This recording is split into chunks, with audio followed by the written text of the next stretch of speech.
बड़ा ताज्जुब होता है कि आप जानवरों का इस्तेमाल करते हैं। Actually, they are the special. दरअसल जानवरों से बेहतर ये काम कोई नहीं कर सकता, इसीलिए हम उन्हें काम पे लगाते हैं। वो कैसे? देखिए, गाय के बारे में तो हम सब जानते हैं, गाय दूध देती है, पर 4-5 बछड़े पैदा करने के बाद जब गाय दूध देना बंद कर देती है तो लोग समझते हैं कि गाय बेकार हो गई है। इसी तरह लोग कचरे को भी बेकार समझते हैं, पर माइनस और माइनस के मिलने पर ही प्लस बनता है। To minus always plus. बस इन दोनों चीजों को साथ में जोड़ने की जरूरत है। And every 4 hours we collect in the bulk इसलिए हम सब्जी मार्केट से हर 4 घंटे में बचा हुआ माल उठाते हैं। fruit mandis. So there's कुदरत ने हर चीज के लिए वक्त दिया है, अगर उस वक्त के अंदर आप सही इस्तेमाल कर ले तो वो चीज बेकार नहीं रहती, उसमें से कुछ काम की चीज निकलती है। resource. So the dry इसलिए हम अपने प्रोजेक्ट में गाय को अपॉइंट करते हैं, हर 35 किलो छिलकों के लिए एक गाय। उनका काम है इन सब्जियों के ताजे छिलकों को खाना, गोबर देना और फिर शेड में आराम करना, रिटायर्ड जिंदगी जीना।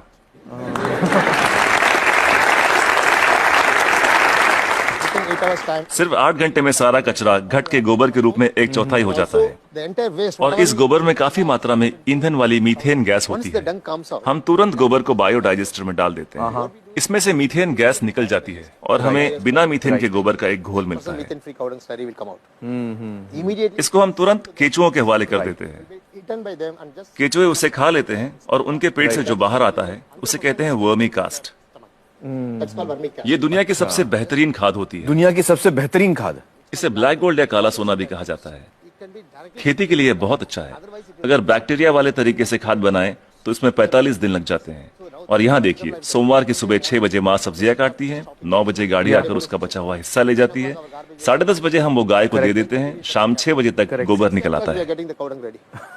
Put in the बायोडाइजेस्टर में गोबर से मीथेन निकाल ली जाती है और उसका घोल बचता है, उसे केचुए खा लेते हैं और तीसरे दिन सुबह तक यानी 72 घंटों से भी कम समय में ब्लैक गोल्ड मिल जाता है। खाद बनाने का ये दुनिया का सबसे तेज तरीका है, कोई मशीनें काम नहीं कर पाएगी, वो भी बिजली का इस्तेमाल किए बिना। देखिए, आपके पास जो मोबाइल फोन है, चार्ज न करो तो बेकार है, टेक्नोलॉजी फेल हो जाती है, लेकिन गाय जो भी खाती है उससे एनर्जी बनाकर हमें देती है और गाय को रोज चार्ज भी नहीं करना charging पड़ता। the cow every day. और दूसरे जानवरों का इस्तेमाल कैसे होता है? मसलन मुर्गियां क्या करती हैं?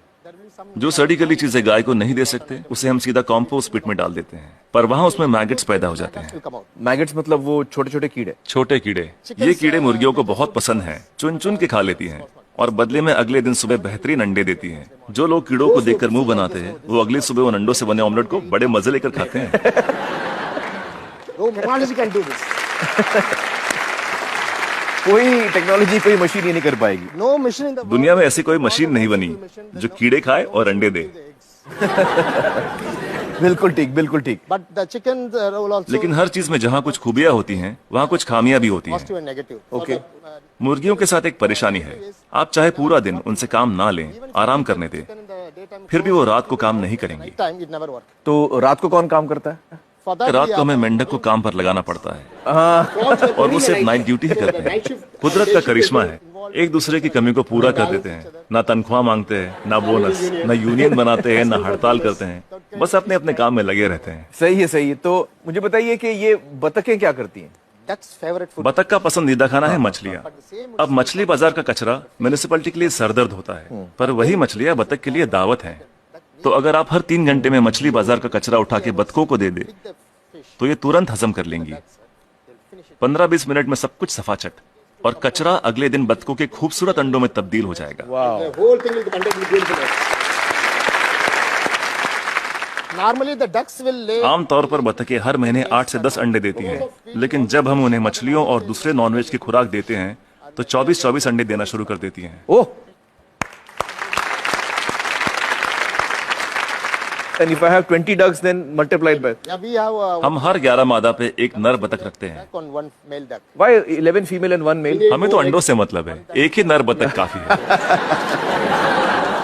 तो ये जानवर आपके लिए बहुत अहमियत रखते हैं। They are the people doing जी बिल्कुल, इनकी वजह से ही तो इतने बढ़िया नतीजे मिल रहे हैं।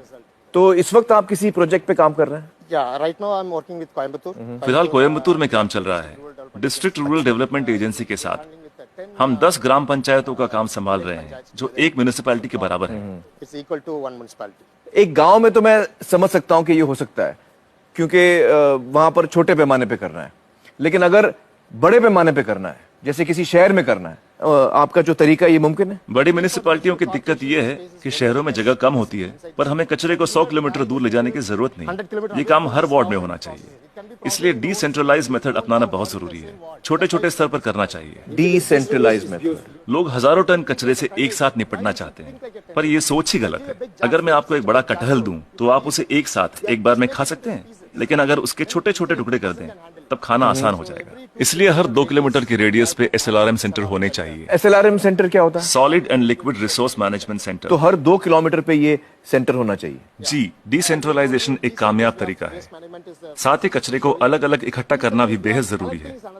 मिसाल के तौर पर सलून में से सिर्फ 6 तरीके का कचरा निकलता है। वो क्या है? महिलाओं के बाल, पुरुषों के बाल, ब्लेड, क्रीम लगे हुए पेपर या टिश्यू, आफ्टर शेव, कॉस्मेटिक्स वगैरह के डिब्बे और कुछ बचा हुआ खाना और फूल वगैरह। some flowers, other things. So we don't. हम नहीं चाहते कि ये चीजें बाकी का कचरा ले जा रहे ट्रक में मिलाई जाए। So one way इसके लिए अलग गाड़ी होनी चाहिए। saloon. जैसे मुंबई में करीब 2000 सलून्स होंगे। 2000 saloons. एक गाड़ी सब जगह घूम के ले लेगी। हर इलाके के लिए एक छोटी गाड़ी। हाँ, अलग अलग एरिया के लिए अलग अलग गाड़ियां होंगी। हाँ। जी, सिर्फ सलून के लिए। दिन खत्म होने से पहले सब बिक जाएगा। आज की तारीख में दुनिया का सबसे कीमती कचरा है महिलाओं के बाल। 2500 रुपए प्रति किलो। वाह वाह। तो दिन भर का जो कचरा है, दिन खत्म होते होते वो इस्तेमाल भी हो जाएगा। अलग अलग इकट्ठा करें तो राज ये है, तरकीब ये है कि शुरुआत से ही मिक्स मत करो। जी, अलग अलग इकट्ठा करो और अलग अलग ही लेकर जाओ। तो आपके पास इसका पूरा प्लान है, मास्टर प्लान है? बिल्कुल है। वाह वाह। तो मुझे बताइए कि ये जो आपका मॉडल है, इसमें खर्चा कितना आता है? See, this is totally self-sustainable. देखिए, ये मॉडल अपना खर्च खुद निकाल लेता है। Experience I'm telling you. मैं अपने तजुर्बे से कह सकता हूँ कि आपके घर के हर रोज के कचरे से 3 रुपए वसूले जा सकते हैं। Garbage. मतलब आप अगर मेरा कचरा लेंगे तो आप मुझे 3 रुपए देंगे? उसे 3 रुपयों में बदल सकता हूँ, 3 रुपए में तब्दील कर देंगे, बदल देंगे। और कचरा उठाने का कोई भी चार्ज लिए बिना। तो मुझे बताइए कि अगर मुंबई जैसे शहर की जिम्मेदारी आपको दी जाए कि इसको आप साफ कर दीजिए, तो आपको कितना समय लगेगा, कितना वक्त लगेगा आपको? कम से कम 18 महीने। मतलब 1.5 साल। तो मतलब 1.5 साल में आप मुंबई की काया पलट कर सकते हैं। Yes. Ji, it's possible. बिल्कुल कर सकते हैं। बहुत बहुत शुक्रिया श्रीनिवासन जी, बहुत ही कमाल के सुझाव आपने दिए हैं। बहुत बहुत शुक्रिया। Thank you so much.